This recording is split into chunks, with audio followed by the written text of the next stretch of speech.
Hello, I'm Christina Davis, Director of the Program on U.S.-Japan Relations. Thank you for joining us for our seminar on Evacuation from Afghanistan, the Case of Japan. Happy Valentine's Day. Thank you for sharing your lunch hour with us. I was just chatting with our speaker who has enjoyed ohagi, the Japanese traditional sweet. I'm afraid I already indulged in chocolates, more American style, but I hope you all are finding a fun way to celebrate Valentine's Day. We are here to talk, though, about very serious topics, and I would like to introduce our speaker, who is one of the leading scholars of many different topics, from Japanese politics to global public opinion, elections, diversity, and statistical methods. Professor Yusaku Horiuchi is Professor of Government and Mitsui Professor of Japanese Studies at Dartmouth College. He is the author of Institutions, Incentives, Electoral Participation in Japan, Cross-Level, Cross-National Perspectives. He's also written a book on campus diversity, The Hidden Consensus, and his articles have been published in all of the top political science journals. Most recently in the American Political Science Review, he had an article titled, "Does Public Diplomacy Sway Foreign Public Opinion? Identifying the Effects of High-Level Visits." On a personal note, I can say that I have admired Yusaku since we first met when we were both students in Gary King's graduate school methods course over 25 years ago. He was completing his PhD at MIT, I was completing my PhD at Harvard, and we were both struggling through difficult problem sets. But it is great now. I am also very happy to be working together with Yusaku as one of the organizers of the Japanese Politics Online seminar series, where Yusaku has been very important in helping to catalyze this organization that provides a venue for students and faculty to share their research. Indeed, he is one of those individuals who works incredibly hard for his own research, but equally hard to promote opportunities for others. He's been the recipient of multiple teaching and mentoring awards, and I'm really delighted to have a chance to introduce Yusaku Horiuchi as part of our speaker series. Today, he will be sharing research that is in collaboration with Takako Hikotani of Gakushuin Daigaku and Atsushi Tago of Waseda Daigaku. This seminar is part of our special series on policy innovations in crisis, supported by a grant from the Japan Foundation Center for Global Partnership. It is co-sponsored by the Center for Middle Eastern Studies at Harvard University. Our next event will be at a different time due to the President's Day holiday. Instead of Monday, we will be meeting on Tuesday, and to coordinate with a speaker located in Japan, we will have a morning time at 8:30. I would encourage you to join us. Our own associates will be presenting the research related to security threats and alliance cooperation in the Indo-Pacific region. We will also be featuring a discussant from Dartmouth College, Jennifer Lind, Professor of Dartmouth College, along with Keita Azuma of the Cabinet Secretariat, Tokuhiro Ikeda of the Asia Center and Japan Self-Defense Force, and Aki Nakai, our Post-Policy Innovations Fellow. I'd like to remind you of our Zoom etiquette, that you please keep your microphone muted, and after a presentation of about 30-35 minutes, you'll have the opportunity to ask questions either in the chat or by raising your hand. Without any further delay, I'd like to ask Yusaku to go ahead and begin the presentation. Okay, so thank you, Christina, for wonderful introduction, and thank you, Emma, Fujihira-san, and everyone at US-Japan program to organize this event today. And so let me share my screen first.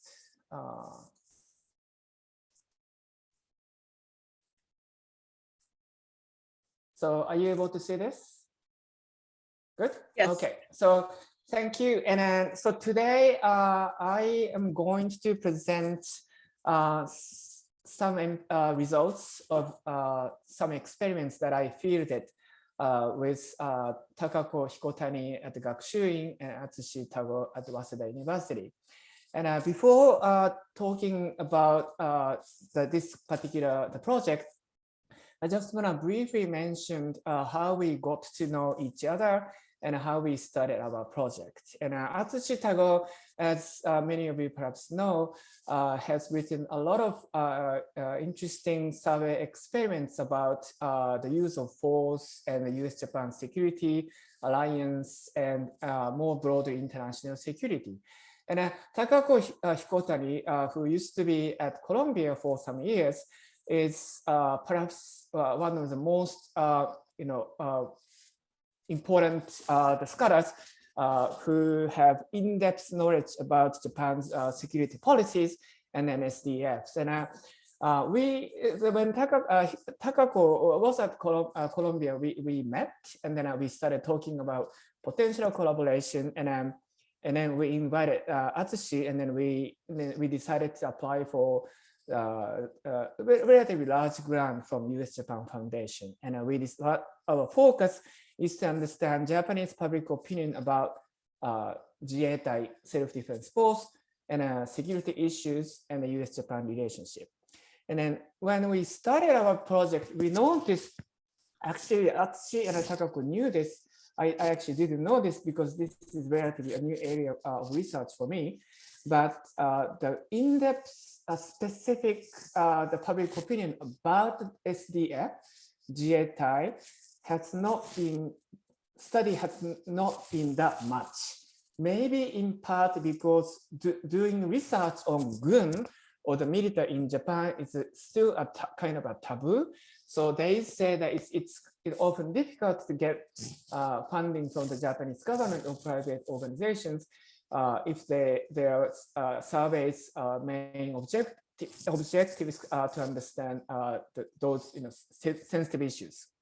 But we are fortunate to get the large grant, and we are doing a lot of experiments in the past 2-3 years. And then this project is the one we didn't plan, but we quickly organized, designed the survey, and then fielded it.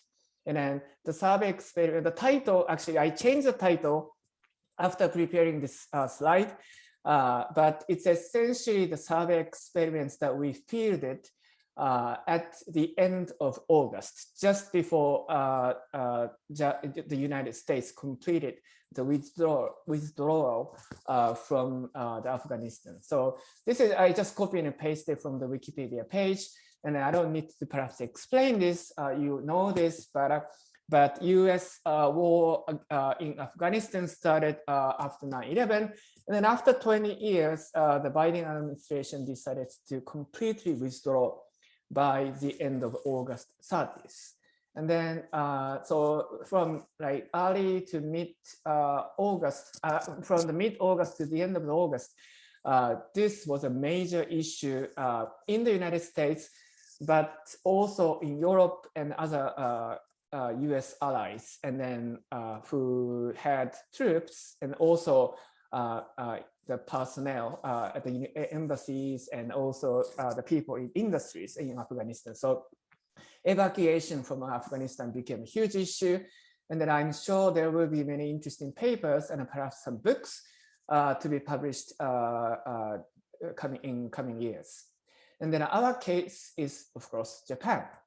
And then I also, given the time constraint, I don't explain the entire history of the Japanese government decisions, but this is just a copy, a screenshot from Nihon Terebi, the news website. But Japanese government tried to evacuate about 500 people, but the government essentially failed. And only one person, the journalist from Jujitsu, I guess, was evacuated, and then some more people were evacuated. But these those people who were evacuated by the SDF were those who actually the United Government asked them to evacuate using SDF aircraft. So basically the Japanese government operations were failed. Okay, and this study is not about why failed, and then we don't necessarily criticize whether or not we should criticize the Japanese government or not is not the target of this study, but instead we want to know how Japanese public opinion reacted in this situation. So when we found that Japanese government decided to evacuate, people, 500 people in Japan, what we did was we so quickly designed a survey. We went through all, ethic review processes, and we even pre-registered, and then we fielded our first study at around 10 p.m. on August 27th. Then August 31st was the last day of the completion of the evacuation. And then we got 2,917 responses. It's a nationwide survey. But when we started the field, when we started collecting responses, the situation in Afghanistan changed. So we actually added some additional experiment about 12 hours later. And then obviously, the situation even changed again more.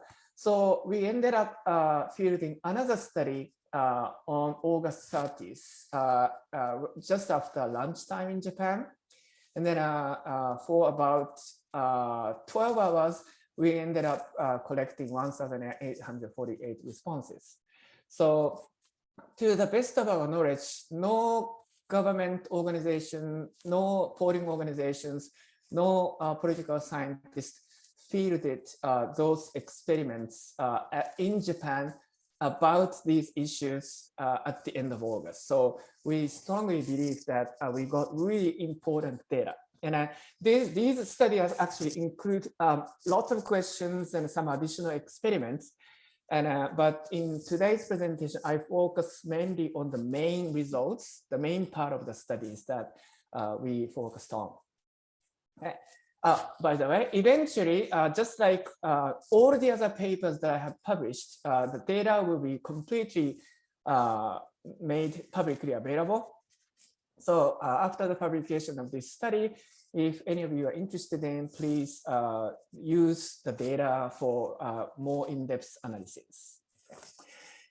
Now, so we use the company called the Lucid Marketplace, which has so many partners partners in Japan, the panel providers in Japan. So we could successfully collect reasonably high quality samples. So I do lots of surveys and survey experiments. So even for this emergence survey or the study, I tried to follow the good practices. So tried to eliminate, of course, bots, and I tried to eliminate inattentive respondents and added the demographic quotas. So the samples are reasonably representative, quota-based representatives, and so many respondents left important comments in open-ended questions. So they were highly attentive, and then I only showed the results of quantitative analysis, but we eventually need to analyze those the qualitative comments left by those respondents. So I just want to say that the samples are high quality and good enough to make some reasonable inferences. Now, so the key questions that we want to ask are the questions that have never been asked ever in the study of Japanese politics and foreign policy, which is to understand public opinion about foreign policy and security policies during a crisis, right? It's hard to study this because there have not been many crises. Okay, and then I know that this is still controversial whether we can use the word crisis or not, but compared to many other the decisions made by the Japanese government in terms of international security and also the use of SDF, the situation in August 2022 was. I think it's okay to say crisis. Japanese government sent SDF and then tried to evacuate 500 people. And there was a significant risk, but the result was essentially the failure. Okay, so using these crisis situations, we ask some questions. One is, did Japanese people become skeptical about the alliance with the United States and the US military? Second question, what did Japanese people think about civil-military relations? The third, were Japanese people sensitive to possible casualty of the SDF personnel? Okay, so I explain each of these questions, background, and then our design results, and then for each question I give an answer to I give our answer. So the first part, US credibility in the eyes of the foreign public. Did Japanese people become skeptical about alliance with the United States and the US military? So if you may remember that when the Biden administration decided in April last year to completely withdraw the US troops from Afghanistan, there were lots of media coverage about the Biden administration's decision. So like the Hill, this one, it says US credibility with military allies at risk over Afghanistan pullout. Okay, and now I highlighted one sentence in red. Asian allies in particular have indicated some concerns in recent days over whether the quick military exit from Afghanistan could one day happen in their countries. Okay. And then there are lots of questions about the increased distrust in the US government, and then US credibility went down among the leaders and the public of US allies, including Japan.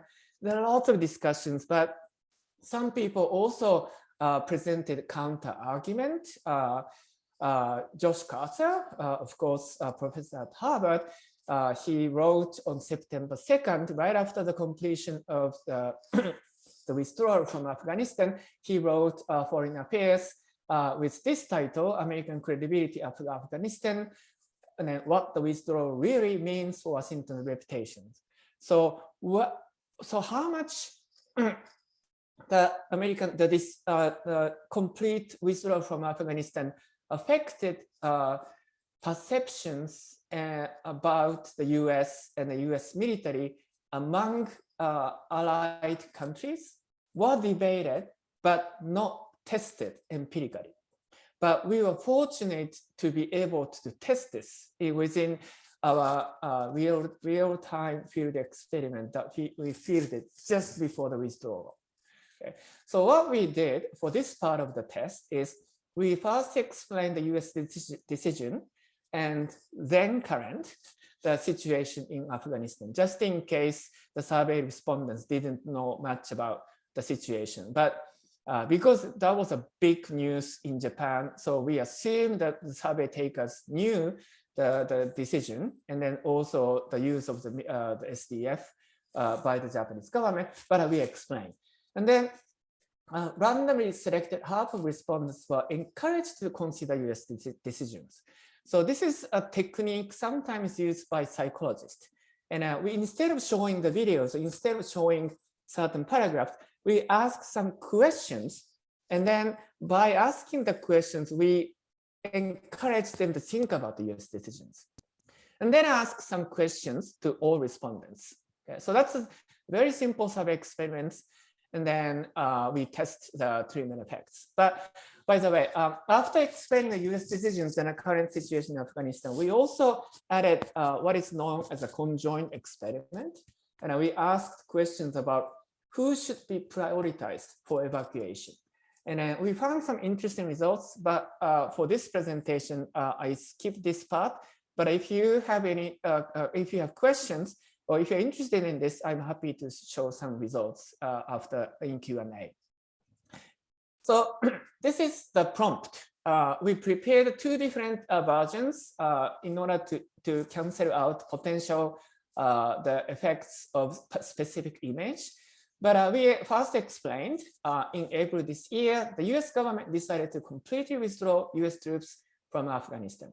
As a result, on August 15th, the Taliban, a Sunni extremist group, overwhelmed the democratically elected government of Afghanistan and took control of almost the entire country.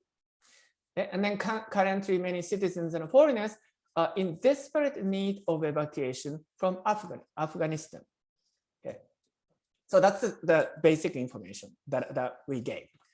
And then experimental treatment, was to ask two questions. Okay? One is, do you support the decision of the US government to completely withdraw US troops from Afghanistan or not? Okay, completely is a word we highlight. Well, we didn't highlight in color, but we said, 完全に撤退 in Japanese to indicate that it's a complete withdrawal. We also asked whether or not respondents thought it was responsible or irresponsible, or sorry, one should be responsible for the US to withdraw from Afghanistan. We are not necessarily interested in the distribution of responses to those questions, because those questions are used to stimulate, encourage respondents to think about the US withdrawal of the US troops from Afghanistan. But still, you may be interested in the distribution among those who were asked those questions. First, the one, do you support the decision of US government to completely withdraw? I can't say either way, どちらとも言えない, about 47%. And if you compare, あえて言えば支持する and 支持する, support, I would support, don't support, not support, percentage of support is slightly higher. Okay. Then what about this one? Do you think it is responsible or not responsible? Just a minute. No, this is correct. It is irresponsible or not irresponsible for the US to withdraw from Afghanistan. And then again, can't say either way was the largest group mode. And then compared to the first two bars and the bottom two bars, the percentage of the bottom two bars is slightly larger. So Japanese people were inclined to think that the US decisions was not irresponsible. Okay?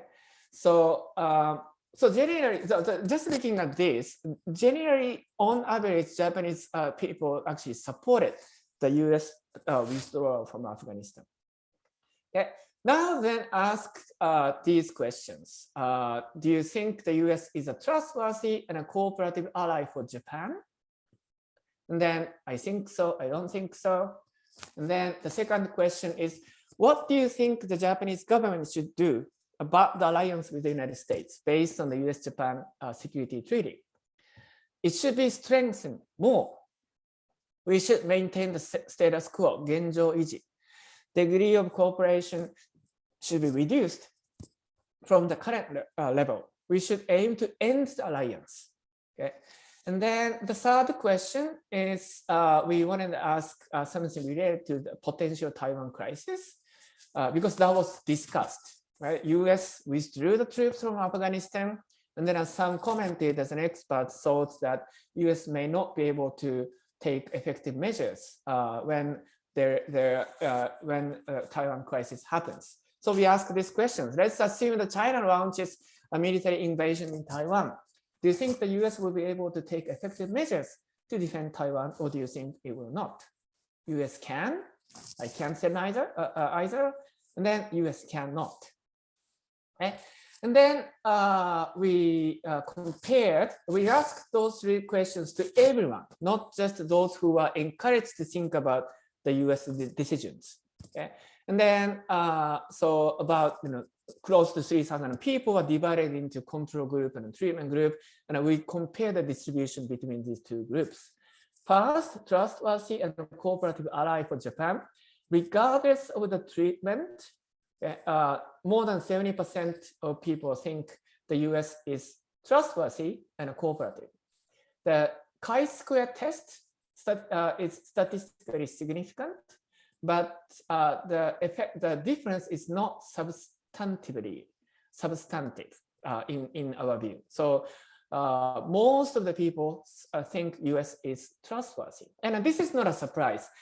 We asked similar questions in other surveys, but Japanese people consistently think that the US is a trustworthy ally. And I also do, as Christina mentioned, I also do lots of cross-national studies, but compared to other countries, Japan is one of the countries with strong support for the US and a strong sense of trustworthiness of the US government. Yeah. Now, what should the government do about the alliance with the US? Status quo, or even, even when there are lots of news media saying that the US credibility went down among allied countries, the percentage of people who thought US-Japan should be alliance should be strengthened actually was like 26 to 27%. So including those who think status quo, large majority of people supported the US alliance, the alliance with the United States. And then the difference between control group and driven groups is not statistically significant. And then last one, in terms of the possible future situation in Taiwan, どちらとも言えない, I can't say either is the largest, but this is perhaps understandable because the situation is still hypothetical. Okay, and then fortunately or not, unfortunately, there are not much discussion within the Japanese media about the potential the crisis in Taiwan, as far as I know. So maybe the Japanese ordinary people don't know much about the Taiwan crisis issues. But the key thing is no difference between two groups. So question, let me restate the question. Did Japanese people become skeptical about the alliance with the United States and the US military, as many the US media mentioned? Okay. The answer is no, they did not. Their attitude toward the alliance with the United States and the US military was not shaken that much. Question 2, civilian control in crisis. Okay. Specifically, what did Japanese people think about civil-military relations? And this was the major issue in 2015 when the Japanese government passed the security legislation, Anpo Hosei. One of the key discussions was about civilian control. Okay, so the Abe the administration tried to, well, actually did increase the capability of the Japanese government to send the SDF for the conflicts abroad. Okay, so and then the big discussion, you may also remember that big discussion in the Diet was whether or not the Japanese SDF personnel will be safe. Okay, and then there is kind of a myth among the Japanese, the government, and also maybe the Japanese media, that the public opinion, the Japanese people don't want the SDF personnel to be killed in battlefield. Okay. And then in fact, throughout the post-war period, the SDF, the personnel has never been killed in the battlefield. Of course, that's because there was no such situation so far in Japanese post-war history. Okay. Now, so, oh, by the way, there is a book. I didn't read this book, but I want to read this book, which questions the civilian control in Japan now. Okay. Now, so what we did was to explain the actual situation. Okay. So this is actually in the follow-up study. So it's a bit long, but this is important. So let me read. The situation at 11 a.m. Japan time on August 28th is as follows. Okay. Japanese government has successfully boarded a Japanese national who wished to evacuate from Afghanistan onto a self-defense force airplane at the international airport in capital city of Kabul, and transported him, the journalist from Jijitsushi, to the neighboring country of Pakistan. However, there are still about 500 people in Afghanistan who wish to evacuate, including Japanese nationals, Afghan staff working at the Japanese embassy, their families, and others. Okay. The air self-defense force, Koku Jetai, 2 C-130 transport planes and 1 C-2 transport plane are now waiting in Islamabad in neighboring Pakistan. Okay. On the other hand, on the night of August 26 Japan time, an explosion that appeared to be a suicide bombing occurred near the international airport in the capital city of Kabul, killing at least 170 people. The US government has warned of the possibility of another terrorist attack. So the the Japanese, the SDF were there, but the situation got worse. Okay? And then the risk was heightened. And this is actually the main reason why we decided to do another follow-up experiment with a larger survey. And we went through another IRB process within a few hours, and then we did a second pre-registration. Okay? And after explaining this situation, we said, please answer a few questions based on the situation described in the following screenshot. Please note that this situation is imaginary and not necessarily likely to happen. And then we show the sentence, okay? And then the parts that are highlighted in red are randomly assigned. Okay? Only one of those options was shown for each respondent. So Prime Minister Suga or the commander of the SDF, the Joint Task Force, gambled on one last chance to rescue the victims and sent his troops from Islamabad to Kabul. Acknowledging that this was a violation of Self-Defense Force Law, Jieitai Ho, he deployed 40 elite members of the Ground Self-Defense Force to Kabul to escort the 5 chartered buses. Operation was a success and all 5 buses were safely escorted to the airport. Or the operation failed and all but one of the buses could not be escorted safely to the airport. Then there were no or several casualties among the elite units of the SDF in the execution of this operation. Okay? So 3 randomized components. And success or not success, we got the results, but as not surprisingly, people support the operations when the result was successful. So it's not that interesting. So we focus on who gambled, who took the decision, and also the result. I mean, whether there was a casualty or not. Okay. But first, this is the question. Sorry, do you support or do not support this operation? Support. If anything, I would support. I can say either way. どちらとも言えない. If anything, I would not support. Don't support. Now, so let me first focus on this. The person who took the initiative. Do you support or do not support this operation? And then this histogram shows the percentage distribution. Okay, the Prime Minister on left, and then Commander of Joint Mission Task Force on right, and then almost the same. Okay, if you look carefully, for example, percentage of don't support, and then if anything, I would not support. Okay, the sum of those percentage actually is larger for Suga, Prime Minister Suga, compared to Commander of Joint Mission Task Force. Okay, and then support, and then if anything, I would support almost the same, but also this percentage is slightly higher if the person who took this hypothetical decision was the commander of the Joint Mission Task Force. So question, what did Japanese people think about civil-military relations? Okay, it's a bit long, but this is the tentative conclusion. They are surprisingly differential to the military, contrary to the common perception of the Japanese public as anti-military. They may be unwillingly and intentionally undermining democratic control of the military. So this is a concerning result. So Japanese people may not fully understand the civilian control in crisis.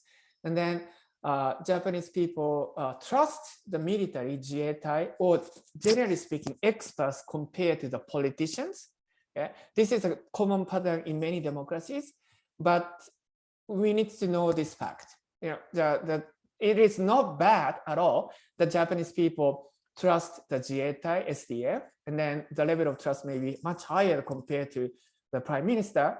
But when it comes to the military decision, then civilian control is a fundamental premise of the democratic decision making in security crisis. By the way, we found there is a really interesting study in the US, and then this study, which I note here, also shows a similar concerning pattern.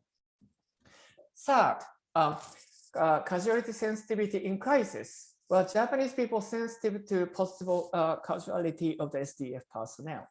Okay, when Japan Koizumi then Koizumi sent troops to Iraq, there was, as I already mentioned, there was a big debate, and then the SDF should not be sent to dangerous places, and then he even mentioned areas where the SDF operates are non-combat zones. Okay, by definition. So SDF must be safe. There should be no casualty. Okay, so this during this debate in 2004-2005, it is assumed that Japanese public opinion, government and Japanese public opinion do not want any SDF personnel to be killed. Okay, but how much the Japanese people sensitive to casualty?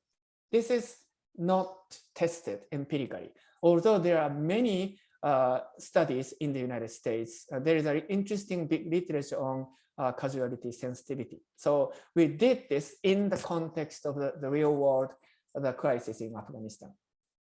So the same question, but now we focus on no casualties and several casualties. And as you can imagine, the percentage, let's see the bottom two percentages, support or not support. Total of those two bottom percentages, about 52% if there is no casualties, but only 30% if there are several casualties. Okay, so the difference is statistically significant, but the important thing is even if there are several casualties, people support, or if anything, I would support. This is an interesting finding which has never been shown in the literature of Japanese public opinion and Japanese politics. By the way, in our first experiment, I mentioned that after the situation changed, we added some additional questions. So that's actually this. So we said, please answer a few questions about the future development, assuming the following. In response to the prospect that Japanese nationals, Afghan personnel working for the Japanese embassy, their families and others who wish to evacuate can reach the airport, Prime Minister Suga has ordered self-defense forces stationed in Islamabad, neighboring Pakistan, to dispatch another transport plane to the international airport in the capital city of Kabul. The US military source risk assessment is that there will be no casualties, 1 to 5, 6 to 10, 11 to 15, 16 to 20, to save 500 civilians. Okay, important thing I want to mention here is there are many studies about the use of the force in political science literature. Many of them use the actual deaths, like the countries like the US had many, of course, military actions. So there are some hard data, but in other cases, most political scientists, international relations scholars explain hypothetical situation.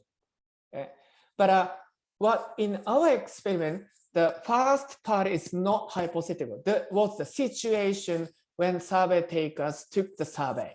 Okay? The hypothetical part is this US military source risk assessment. Okay? And then we said, do you support or not support Suga's decisions to rescue 500 civilians based on this prospect? Okay, and then we did the same thing. And if you compare 0 casualty and then more than 0, then the percentage of support goes down. Okay, but please look at the second, third, fourth, fifth columns.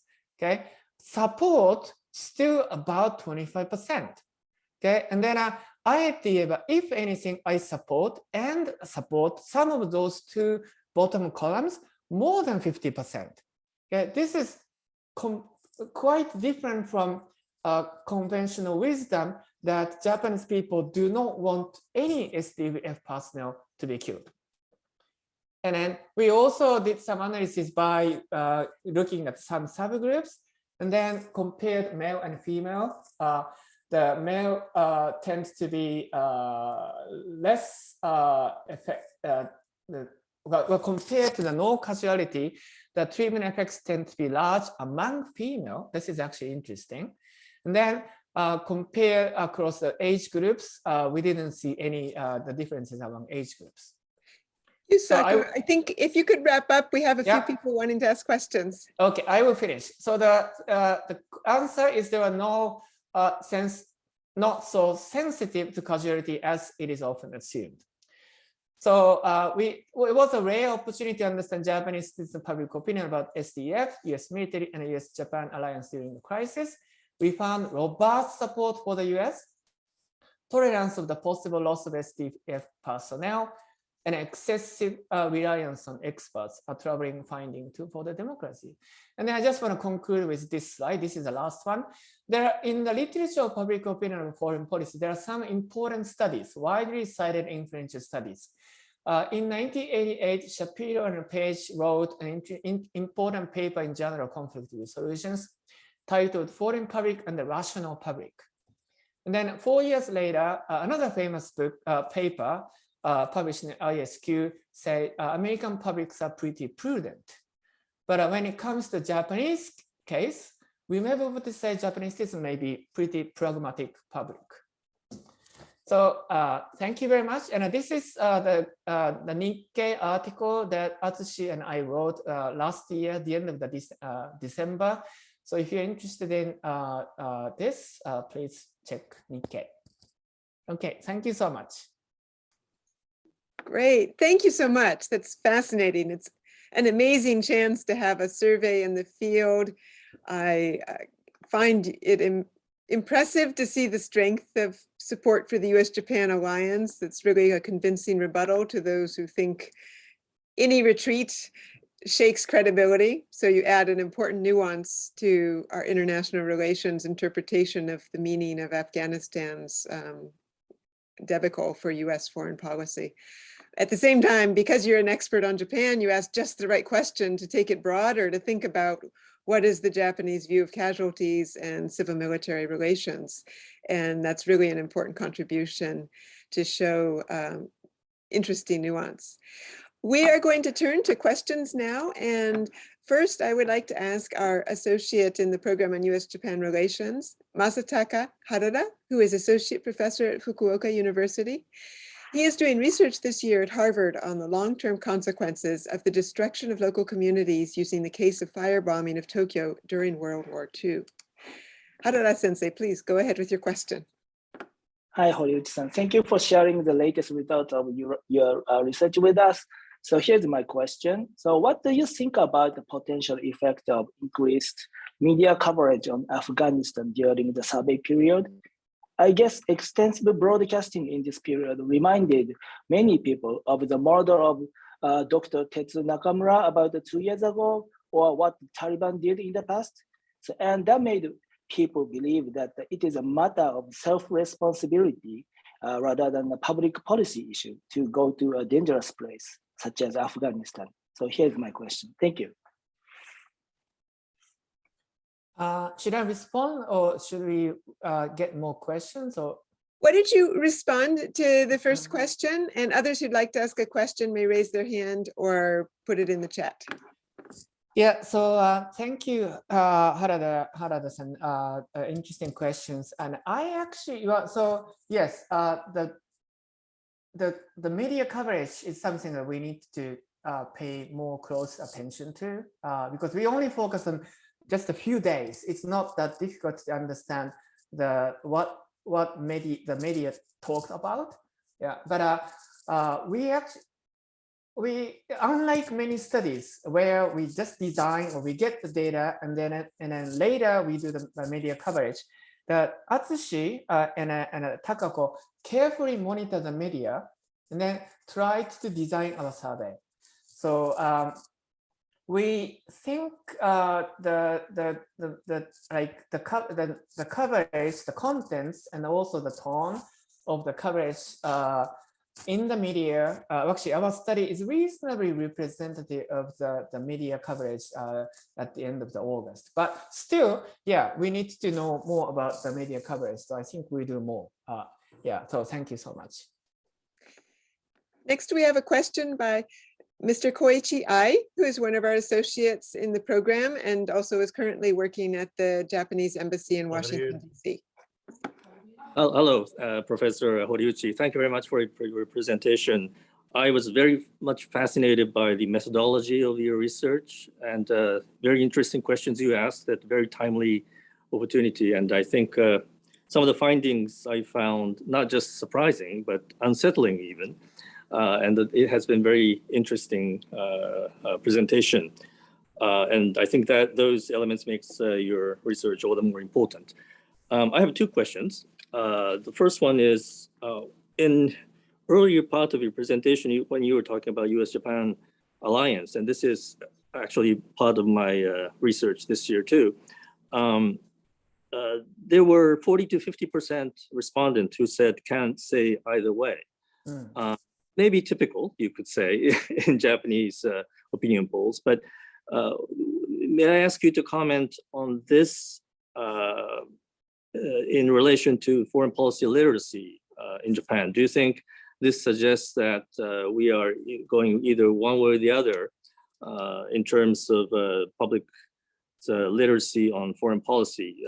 Are they responding to these questions with fair knowledge of what's happening outside Japan, or would you say it's not based on a solid understanding of what's going on? The second question is, when you mentioned surprisingly differential to military, I found that very surprising too. And it leads to multiple interpretations, I believe. And one perhaps possibility is that it's not so much about trust in the military, but comparatively lack of trust to political leadership, which would you tend to subscribe? And maybe also it might suggest that there is tendency more generally about preferring professionalism of expert as opposed to non-experts. And I think that is troubling in itself, because the whole idea, I believe, of civilian control is to have both expert input and non-expert judgment on the overall situation. And if people are not trusting one or the other, they both have a problem for the future of our policymaking. So I would appreciate your commenting on those points. Thank you. Yeah, so thank you very much for both of these good questions. The first one, the percentage of dochira tomo ienai, I can't say either way. It is large. And there are two possible reasons. One is, as you mentioned, Japanese people tend to choose this category compared to the people in other countries.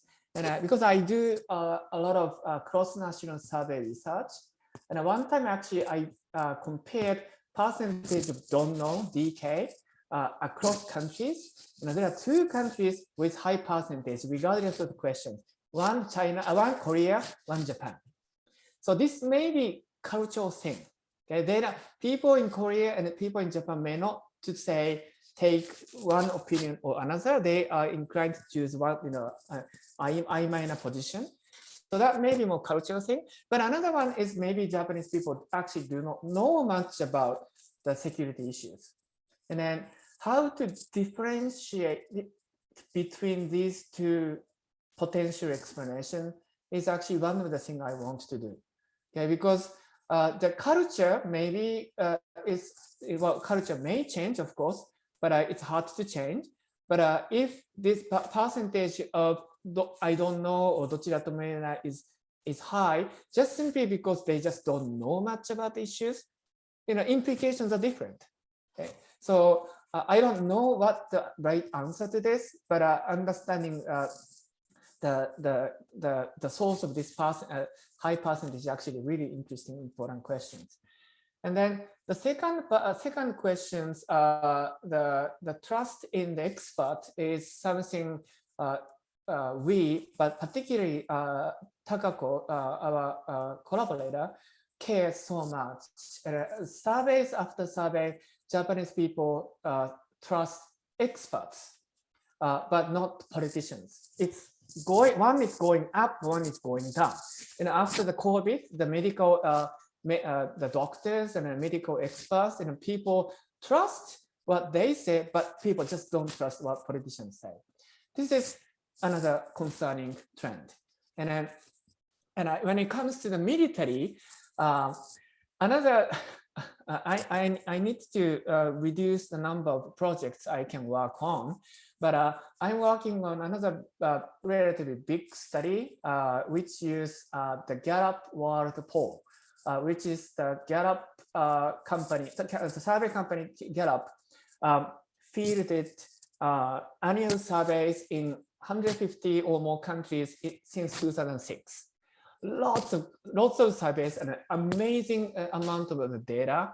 And then one of the questions that is included every year in most countries is trust in X by Z. Then trust in the national government, trust in the leader, trust in the judiciary, and the trust in the military. Okay, and then no one actually has used this data, so I'm hoping to write a paper soon. But the trust in the media tends to be high compared to the trust in the national government in many countries. But this gap is expanding in some countries, which is concerning, particularly if the country is a democracy. Okay, so Japan is one of them. So how we understand this gap in the trust between military and the national government, and how this gap can be explained by regime type, economic situation, and then even more how this gap actually affects international the foreign policy decisions, particularly in the areas of international security. These are really important questions I feel that I need to investigate using data. So thank you for asking that question. Great.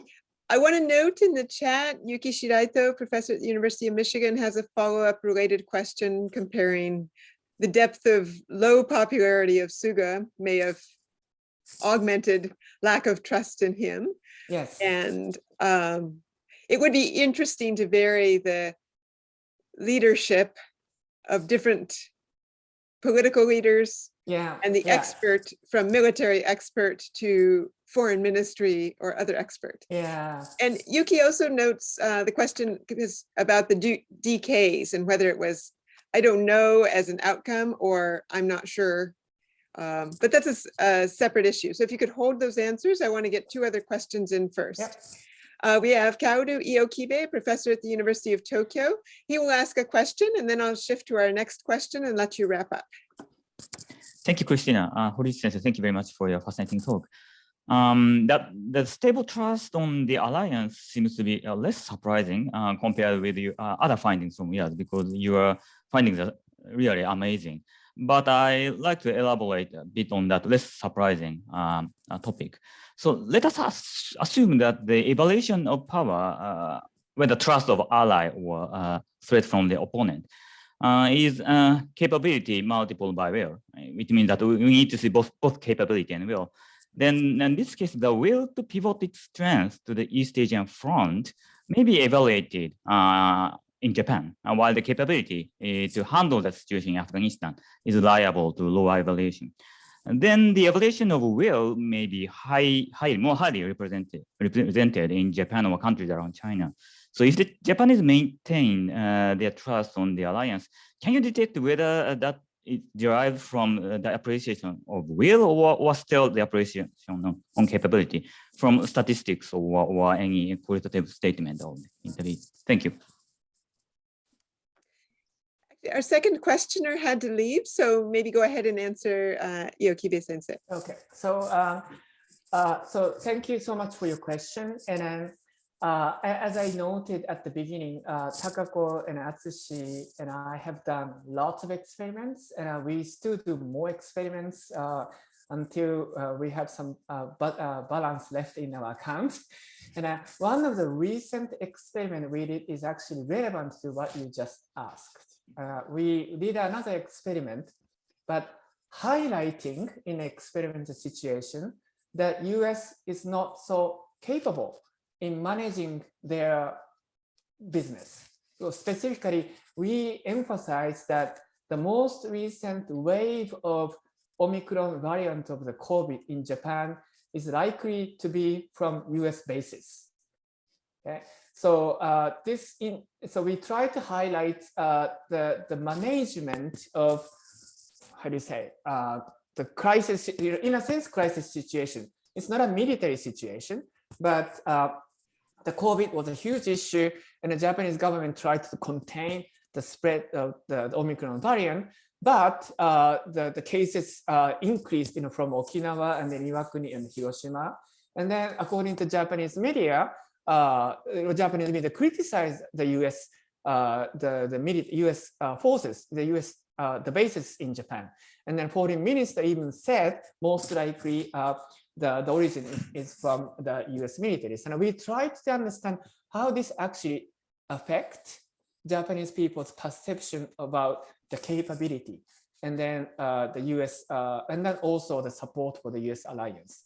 And we expected to have a large effect, but with almost, we got more than 3,000 responses, but I need to do more analysis, but on average treatment effect is not significant. Japanese people still strongly support US-Japan alliance.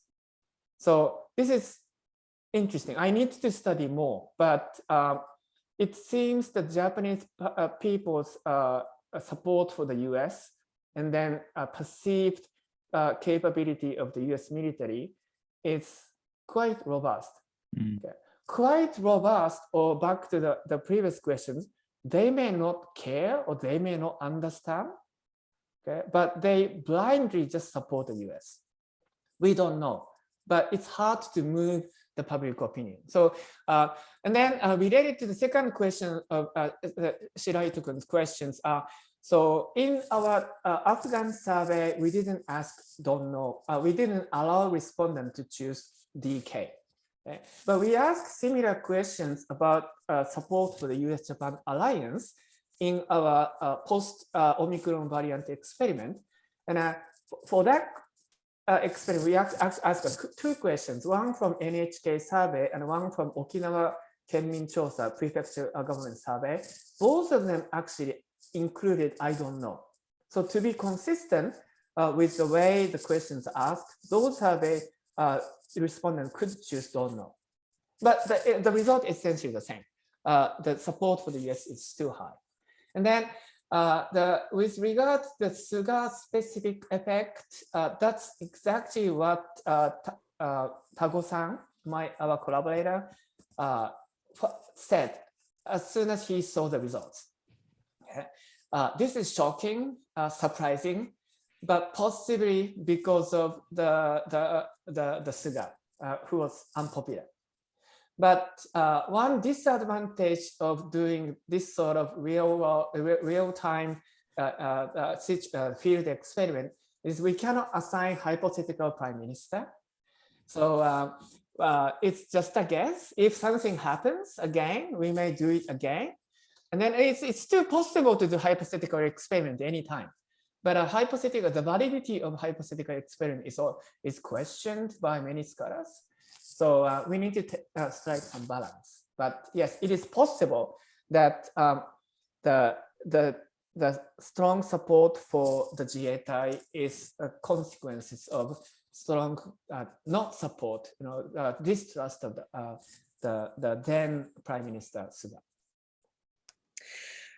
I am glad that you have so many surveys running that you might catch interesting moments to test political science theories. It's really wonderful. At the same time, I hope you don't have another opportunity to test something like the Afghanistan crisis and terrible withdrawal and harm to the public. And so it's great that you were able to draw this one experiment. And I look forward to hearing about the continued project. It sounds like you have many more papers coming forth on this agenda. And I appreciate your sharing your research with us today.